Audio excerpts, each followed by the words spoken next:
Ассаламу алейкум, дорогие подписчики. Это я хотела вам рассказать насчет разницы между пророк наш Мухаммад саллаллаху и его это его это сподвижники, и которые следовали, и мы следуем за ними. Умма это пророк саллаллаху.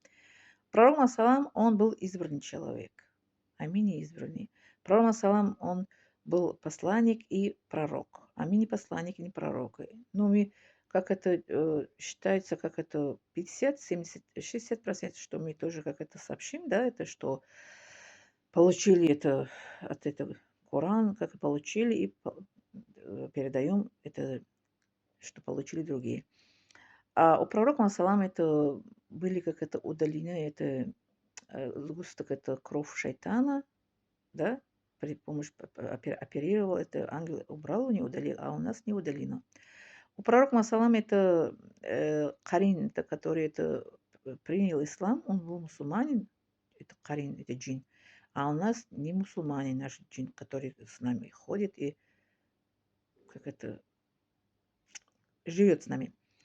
Пророк Масалам, он был это, он это не грешил, а мы грешим. Пророк Масалам, он от пророка салам никакие это дети, как это, не должны бы оставаться, как это, наследство, да, по наследству никакие дети не должны быть оставаться, потому что он был последний пророк салам. А у нас по наследству детей остаются мальчики, девочки, а от пророка салам сыновей не остались, потому что это Аллах, это так лучше знает, Аллах, это по воле Аллаха, он последний пророк был, от него никакие дети это не остались. Поэтому вот даже упрекали его, что вот у тебя нету сыновей, ты вот так, так, так. А он, последний пророк, это по воле Аллаха, а у него сыновей как это не были. Вот это отличие, что вот он отличается. А потом, это еще пророк, Масалам, он был самый-самый, это, как это, лучший пророк в мире. У него много названий, это были имен, то есть имен пророка, Масалам.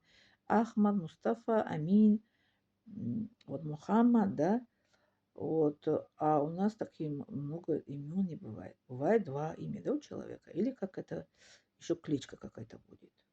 Вот, разница между нашим Мухаммад, салам, пророком, салам, и его умма. Что сподвижник.